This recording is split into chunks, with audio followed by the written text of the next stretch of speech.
नमस्कार। आज हम लोग इस वीडियो में उच्चारण के विषय में पढ़ने वाले हैं। उच्चारण करना कितना कठिन कार्य है, ये जो पढ़ते हैं उन्हीं को ये बात समझ में आती है। हम बोलते तो हैं, लेकिन शुद्ध शुद्ध बोलना यह एक बहुत बड़ी बात होती है और इसके लिए हमें सीखना पड़ता है। क्या सीखना होता है?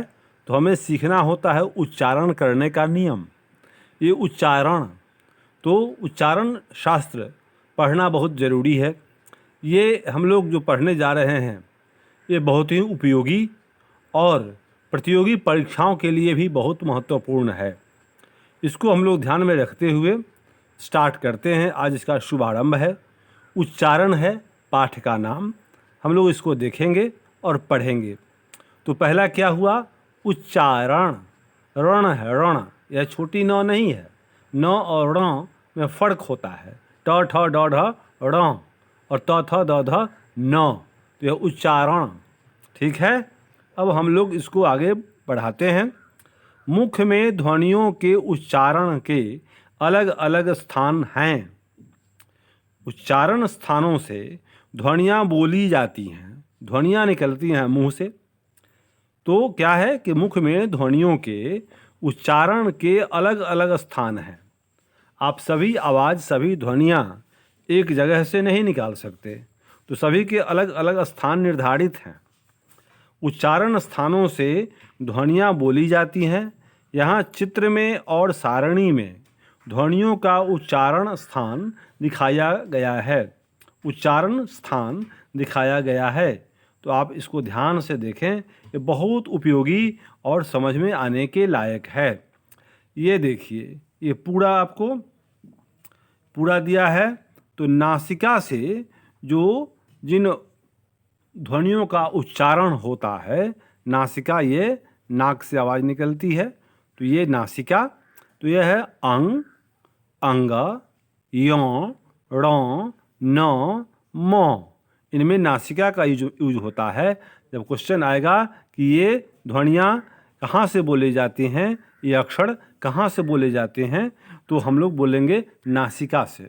इनका उच्चारण स्थान क्या है? तो नासिका।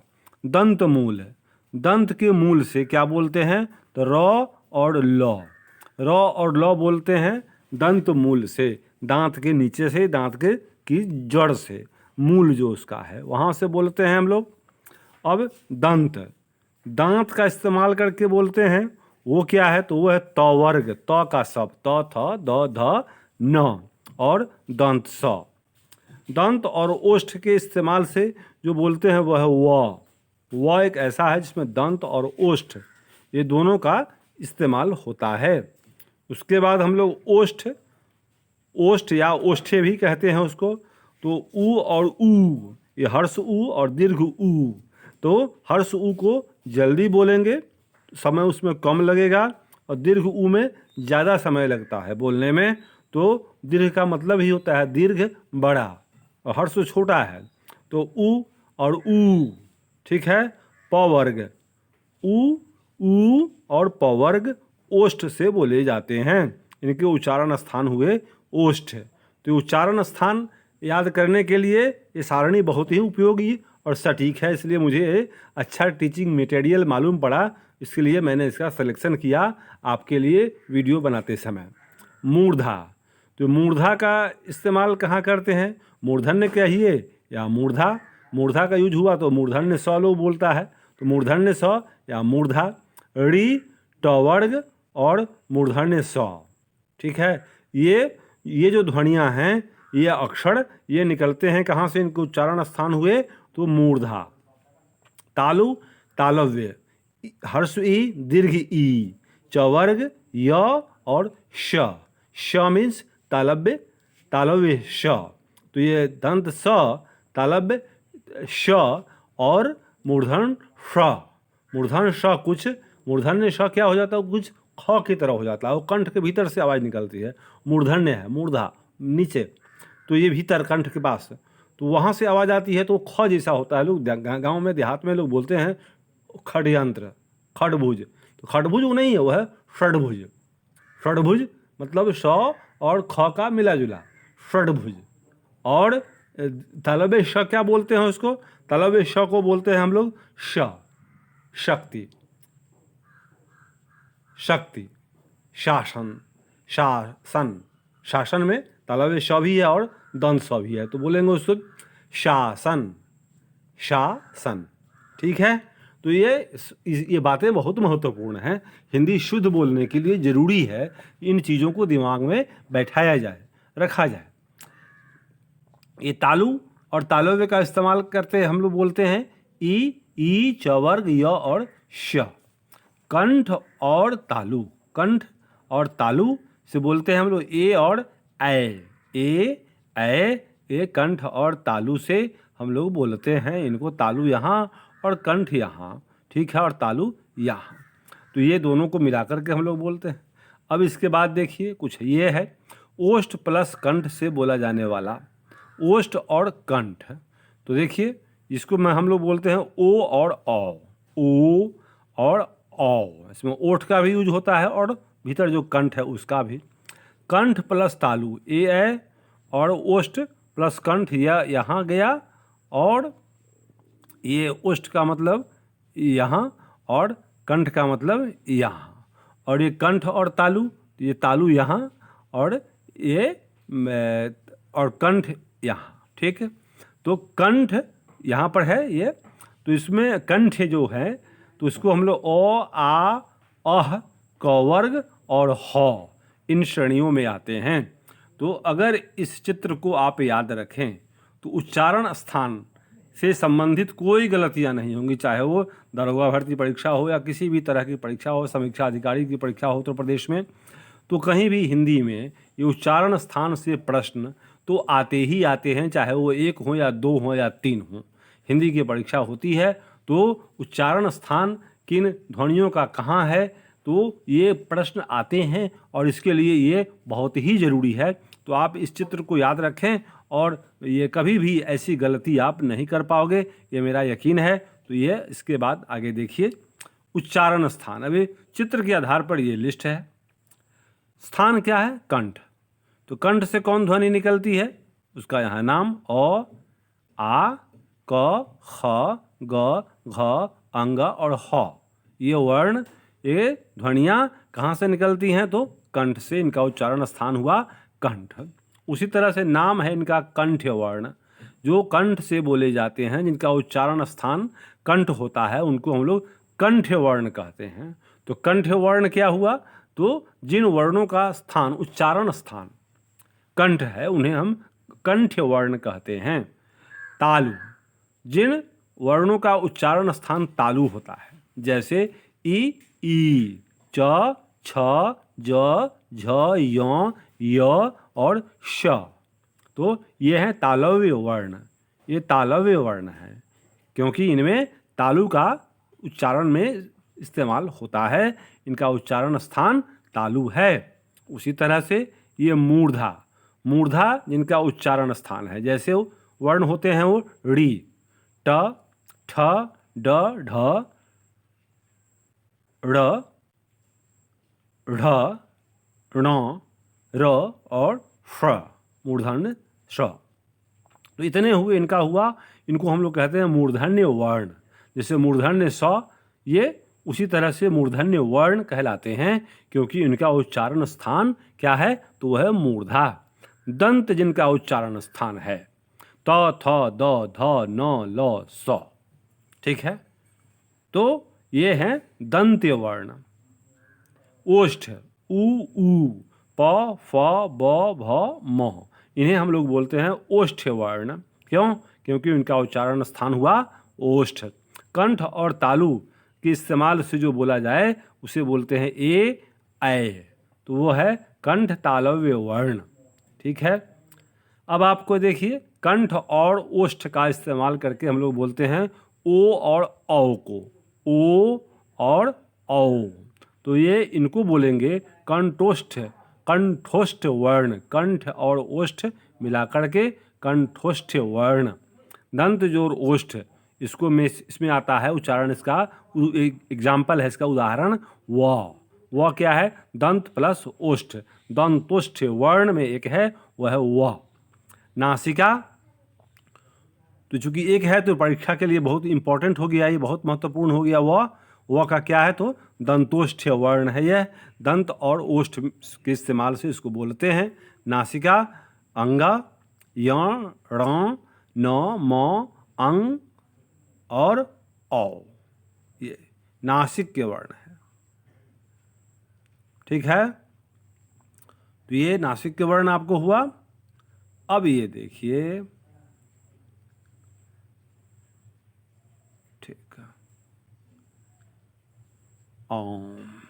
ये अंगा, य, ण, न, म, अंग, औ, ये चंद्रबिंदु वाला आ। ठीक है, तो ये नासिक के वर्ण कहते हैं इनको, इनके उच्चारण स्थान है नासिका। अब हम लोग आगे देखते हैं महाप्राण। महाप्राण वर्ण किसे कहते हैं, तो परिभाषा, जिन व्यंजनों के उच्चारण में अधिक वायु लगती है उन्हें महाप्राण कहते हैं।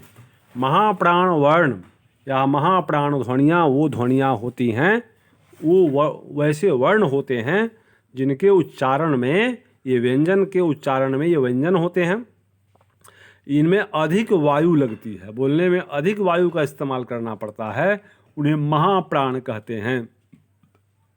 प्रत्येक व्यंजन के वर्ग के द्वितीय और चतुर्थ व्यंजन महाप्राण होते हैं। जैसे प्रत्येक व्यंजन के दूसरे और चतुर्थ व्यंजन महाप्राण होते हैं, याद करने के लायक है। क वर्ग में पहला हुआ क, दूसरा हुआ ख, फिर ग के बाद में घ। ठीक है, दूसरा क नहीं ख, ग नहीं घ। तो क्या हुआ कि प्रत्येक व्यंजन वर्ग के द्वितीय और चतुर्थ व्यंजन महाप्राण होते हैं। तो ख, घ, च नहीं होगा तो छ, ज नहीं होगा तो झ, दूसरा और चौथा। ट वर्ग ठ, ढ, ध, त, थ, द, ध, थ और ध, फ और भ, प वर्ग में। और इसके अलावा ऊष्म वर्ण भी महाप्राण हैं। ऊष्म वर्ण होते हैं। ऊष्म वर्ण क्यों कहलाते हैं, क्योंकि ऊष्मा निकलती है इनको बोलते समय मुंह से।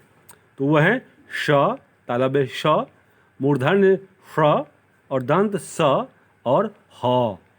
ठीक, तो शेष सभी वर्गीय व्यंजन अल्प प्राण होते हैं।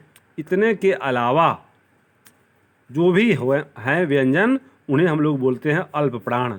तो महाप्राण में क्या हुआ, ख, घ, छ, झ, ठ, ढ, थ, ध, फ, फ, भ, श, ष, स, ह। ठीक, शेष सभी वर्गीय व्यंजन अल्प प्राण हैं। तो तालव्य श, मूर्धन्य ष, दंत स और ह, इसे हम लोग ऊष्म वर्ण भी कहते हैं और ये महाप्राण भी होते हैं। और ऐसे सभी व्यंजन जो पहले को छोड़कर दूसरा और तीसरे को छोड़कर चौथा, वो आपको महाप्राण है।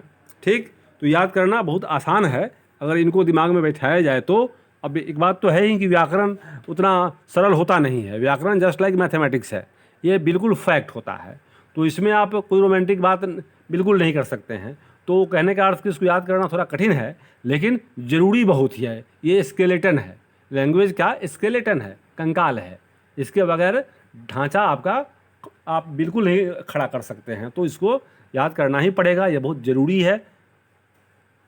उसके बाद हम लोग देखते हैं, ध्यान दें, महाप्राण ख, ख या ठ, ठ या भ, भ एक साथ नहीं आते। महाप्राण ख, ख या ठ, ठ या भ, भ एक साथ नहीं आते। महाप्राण के साथ अल्प प्राण का ही संयोग होता है। दो महाप्राण वर्ण एक साथ उच्चारित नहीं होते हैं। जैसे मक्खन, मक्खन नहीं, डबल ख नहीं, ये आधा क है, ये क ख संयुक्त, तो आधा क और पूरा ख, तो मक्खन। बग्घी, ग और घ, ग घ संयुक्त, बग्घी, अच्छा, च और छ। पट्ठा, गड्ढा, पत्थर, शुद्ध, खंभा आदि। इसमें आप क्या देख रहे हैं कि दो महाप्राण एक साथ नहीं हैं, उनके साथ एक अल्प प्राण है। जो ये आधा म अल्प प्राण, शुद्ध में ये द है और ध है। तो द क्या है, वह है अल्प प्राण, और ध है महाप्राण। पत्थर में तौ है ये अल्प प्राण और थौ है महाप्राण। इस तरह से ध्यान देना है। चौ अच्छा में चौ क्या है? अल्प प्राण और छौ है महाप्राण। ठीक है, अब हम लोग एक और इम्पॉर्टेंट टॉपिक है, वो है बलाघात। ये बहुत महत्वपूर्ण है। बलाघात मतलब बल का आघात कहाँ हो रहा है। आघात मतलब जोड़। जिस उच्चारण में हम लोग किसी ध्वनि को बोलते हैं, तो अगर कोई शब्द है तो उसमें जोड़ कहाँ पर है, इस जोड़ का बड़ा महत्व है। आपको अर्थ संवहन करने में, अर्थ संप्रेषण करने में ये इसकी भूमिका बहुत ही प्रबल होती है। तो परिभाषा देते हैं बलाघात की। शब्दों के अक्षरों पर बल देने को बलाघात कहते हैं। क्या है बलाघात? तो शब्दों के अक्षरों पर बल देने को बलाघात कहते हैं। बल का आघात मतलब बल देना। शब्द बोलेंगे उसमें किस अक्षर पर जोड़ है, उसको बलाघात कहेंगे। शब्दों के सभी अक्षर समान बल से नहीं बोले जाते। एक शब्द में कई अक्षर होते हैं, किसी अक्षर पर विशेष बल देकर बोला जाता है। इससे बोलने में उतार चढ़ाव आता है। प्रायः सभी शब्दों के अक्षर विशेष पर बलाघात होता है। सभी शब्दों में सभी अक्षरों पर बल का आघात नहीं होता। कुछ अक्षर आसानी से धीरे से बोलते हैं और कुछ अक्षर जोड़ देकर बोलते हैं। तो जहाँ जोड़ देना है, बोलते हैं कि उस अक्षर में, उस शब्द में, उस अक्षर पर, उस वर्ण पर, उस ध्वनि पर बलाघात है। शब्दों में बल का स्थान निश्चित रहता है। जैसे बोलने में संयुक्त व्यंजन या व्यंजन गुच्छ में पूर्व के अक्षर पर अधिक बल देकर बोला जाता है। संयुक्त व्यंजन या व्यंजन गुच्छ रहता है, मतलब कई व्यंजन को मिला करके जब एक बनता है तो उसको हम लोग बोलते हैं, तो पहले वाले पर, पहले वाले पर ज़्यादा जोड़ होता है, बलाघात रहता है उस पर। जैसे नीचे बलाघात दिखाने के लिए शब्दों के अक्षरों के लाल रूप दिए गए हैं। जो लाल कर दिया गया है उस पर जोड़ दे करके बोला है। जैसे घर, घर नहीं बोलेंगे, बोलेंगे घर। वह घर में आया, घर में मतलब घर पर जोड़ है। वह घर में आया, घड़ा में नहीं आया, वह घर में आया। चमक, इस कपड़े की चमक बहुत है। विनय, वह पर जोड़। हम, हरि, ह पर जोड़। सत्य, स अगर धीरे से बोल दें तो नहीं होगा। सत्य, स पर जोड़ है। कुदाल, दा पर जोड़ है। पढ़ाई, ढ़ा पर जोड़ है। बलवान, ब पर जोड़ है। बुद्ध, बू पर जोड़ है। मेरी, में पर जोड़ है। मालूम, लू पर जोड़ है। विद्यालय, वी पर जोड़ है। पीली, पी पर जोड़ है। आज, आ पर जोड़ है। अभिलाषा, ला पर जोड़ है। पत्थर, प पर जोड़ है। पाती, पाती में प पर जोड़ होना है, वो छपा हुआ नहीं, लेकिन प पर, पाती, प पर जोड़ है। वाक्यों को पढ़ते समय तो, तक, भर, भी, ही, मात्र, न आदि पर बल देकर बोलना चाहिए। तो, तक, भर, भी, ही, मात्र, न आदि पर बल देकर बोलना चाहिए। माने बोलते समय इन चीज़ों पर ध्यान देना जरूरी है, तभी आपका उच्चारण शुद्ध होगा। अब संगम की बात करो।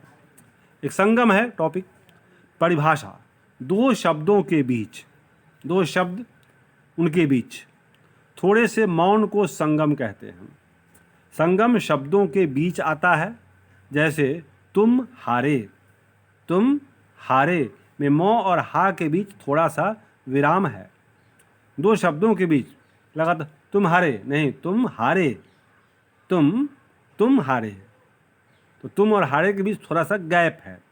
तो उच्चारण करने में जो टाइम का बीच में गैप रहता है उसको बोलते हैं संगम। तुम हारे में मौ और हा के बीच थोड़ा सा विराम है, तभी तो अलग अलग लिखा जाता है। ये मौ और तुम में त और म के बीच में कोई अंतर नहीं है, कोई संगम नहीं है। और हारे के बीच में हा और रे के बीच में भी नहीं है, लेकिन तुम और हारे के बीच में मतलब म और ह के बीच में ये विराम है, इसको बोलते हैं संगम। अतः म के बाद थोड़ा रुक कर हा का उच्चारण करना चाहिए। तुम हारे, इन दो ध्वनियों के बीच थोड़ी देर नहीं रुकने पर तुम हारे का उच्चारण तुम्हारे हो जाएगा। अंतर समझिए। अगर एक साथ बोल देंगे तो यह हो गया तुम्हारे, इसका मीनिंग ही और हो गया। और तुम हारे, यह अलग है। तो शब्दों के बीच में जो अंतर है, गैप है, वो संगम है। संगम पर भी ध्यान देना चाहिए, तभी आपकी भाषण शैली अच्छी होगी और आप अच्छे वक्ता, भाषा पर पकड़ वाले लोग के रूप में प्रतिष्ठित होंगे। बोलते समय दो अक्षरों या शब्दों के बीच थोड़ा नहीं रुकने पर अर्थ बदल जाता है। जैसे सोना, सोना, सोना, कारण, कारण, मन का, तबला, तबला, तबला। अगर सोना, सोना मतलब सोने के लिए मना कर रहे हैं, सोना नहीं है तुमको, सोना मत सो, और सोना एक साथ बोल देंगे तो क्या हो गया, मेटल है, सोना।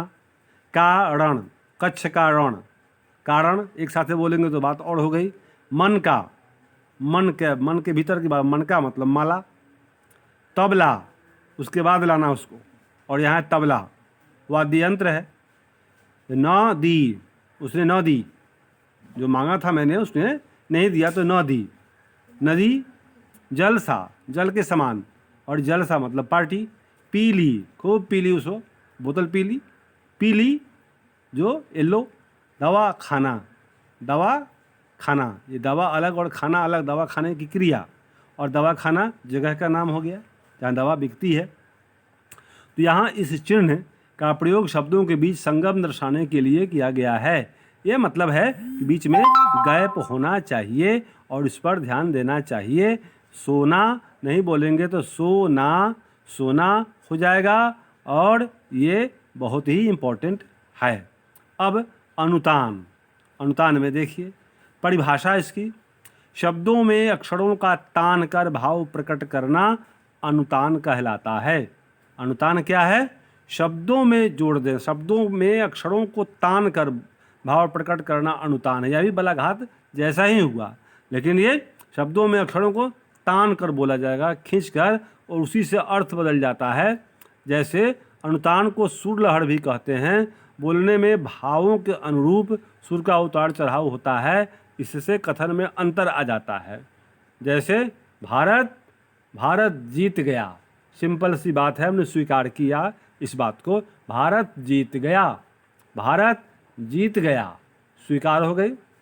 प्रश्न, भारत जीत गया, भारत जीत गया, प्रश्न पूछे, और आश्चर्य में देखिए भारत जीत गया, वाह क्या बात है, भारत जीत गया, आश्चर्य, भारत जीत गया, ये आश्चर्य, और प्रश्न भारत जीत गया, क्वेश्चन पूछे, और भारत जीत गया मतलब स्वीकार किया।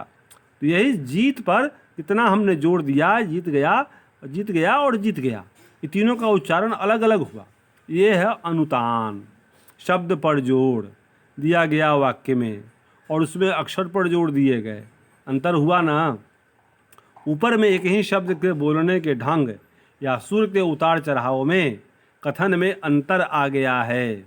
एक ही शब्द के बोलने के ढंग या सुर के उतार चढ़ाव में अंतर है। जीत गया, भारत जीत गया, स्वीकार, भारत जीत गया, प्रश्न, भारत जीत गया मतलब आश्चर्य। तो ये सब हुआ। प्रश्न की बात करते हैं। उ और व ध्वनि का उच्चारण स्थान कहाँ है? तो आपकी सहायता के लिए यहाँ से खोजते हैं उ और व, ये लिस्ट आपको।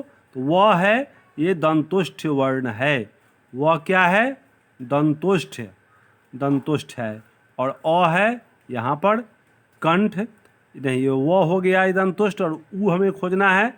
उ आप खोजें यहाँ से, उ है ओष्ठ वर्ण, ठीक है, ओष्ठ वर्ण, ओष्ठ का उच्चारण। ये पहले प्रश्न का आंसर हुआ। अब हम लोग दूसरा देखते हैं। मूर्धा से कौन कौन ध्वनियाँ उच्चरित होती हैं? तो मूर्धा से उच्चरित होने वाली ध्वनि देखिए, मूर्धा, री, ट वर्ग और फ मूर्धन्य स, ठीक है, इतना कुछ ये आपको मूर्धा से उच्चरित होते हैं, ये हम लोग देखें। अब फिर देखते हैं इसके बाद के प्रश्न को। तो बाद के प्रश्न में आपको मिलेंगे ई, ज और श ध्वनियाँ कहाँ से उच्चरित होती हैं? ई, ज और श, ई, ज और श खोजते हैं फिर से इसको। ई, ज और श, ये देखिए ई, ज और श। ई ये तालु से, ज खोजिए तो ज आपको मिल जाएगा ये तालु से, और श ये भी तालव्य वर्ण है। ठीक है, तो अब हम लोग आगे देखते हैं। ई ज और श हमने खोजा। इन ध्वनियों का उच्चारण स्थान कहाँ है? य, श, न, स, ध, ल और ह। ये बड़ी आसानी से आप उस लिस्ट को देख करके खोज सकते हैं। संगम शब्दों में कहाँ आता है? तो संगम शब्दों में दो शब्दों के बीच की दूरी को हम लोग ये संगम कहते हैं। संगम क्या है? तो शब्दों के बीच की दूरी, जैसे तुम और हारे, तुम के बाद में जो गैप होगा, उच्चारण देने में करने में जो टाइम लगेगा, वह संगम है। तो संगम शब्दों में कहाँ आता है? दो शब्दों के बीच में आता है। उष्म व्यंजन अल्प प्राण है या महाप्राण? उष्म व्यंजन क्या है? वह है महाप्राण। इनमें किस अक्षर पर बलाघात है? घर, कमल, मालूम ल पर, क पर, घ पर, बालवान ब पर, उच्चारण उच्चा पर, पंखा प पर, खटमल ख में, नीलिमा नी पर, विनय व पर, शिशु शि पर और शशि श पर, बोलना ब पर। अनुतान का एक उदाहरण दे। ठीक है, तो वे जीत गए, वे जीत गए। स्वीकार, वे जीत गए। प्रश्न, वे जीत गए। वाह, तो ये अनुतान का प्रयोग करके हम शब्दों पर जोड़ बदलेंगे तो उसका अर्थ बदल जाएगा। इनमें संगम कहाँ है? जा, पान, ला, जा और पा के बीच में, और नौ और ला के बीच में। ठीक है, सावन के बादलों, सावन के बाद क के बीच में और क के और बा के बीच में। जापान ला, जा पान ला, जा पान, ये जापान ला ने जा के बाद में पान, ये दोनों अलग अलग लिखाना चाहिए था। जा और पान दोनों अलग अलग, जा पान ला, तो जा पान एक साथ लिख देंगे तो ये हुआ देश का नाम। हमें बोलना है जा अलग और तब पान ये अलग। जा पान ला, देश के बीच में होना था जो एक साथ लिखा हुआ है। जाओ मत बैठो, मत के और बैठो के बीच में ये जाओ, ठीक है। जाओ मत बैठो, तो जाओ मत, जाओ और मत के बीच में, और यहाँ भी है ही मत और बैठो भी, तो कमा ही दिया हुआ है तो इसमें ठीक है। अल्प विराम है, अल्प विराम। बंद रखा गया, बंद और रखा के बीच में, रखा और गया के बीच में। बंदर खा गया, तो बंदर और खा के बीच में, खा और गया के बीच में, ये आपको संगम है। नीचे दिए गए संयुक्त व्यंजनों में कहाँ कहाँ बलाघात है? सज्जन स पर, पृष्ठ प्री पर, आधा प है उस पर, ओष्ठ्य ओ पर, दंत्य द पर, महात्म माँ पर, ज्योत्सना ज पर, उज्ज्वल उज्ज्वल उज्ज्वल उज्ज्वल ज पर है। पृथ्वी व पर, स्वतंत्रता स्वतंत्रता स्व पर, प्रत्येक प्र पर, प्रत्येक ये पर, ये प्रत्येक, महत्व म पर, शक्ति श पर। ठीक है, अल्प प्राण और महाप्राण व्यंजनों की एक सूची बनाएं, सूची बनाया जा सकता है जो ऊपर मैंने पढ़ाया है, बताया है आपको।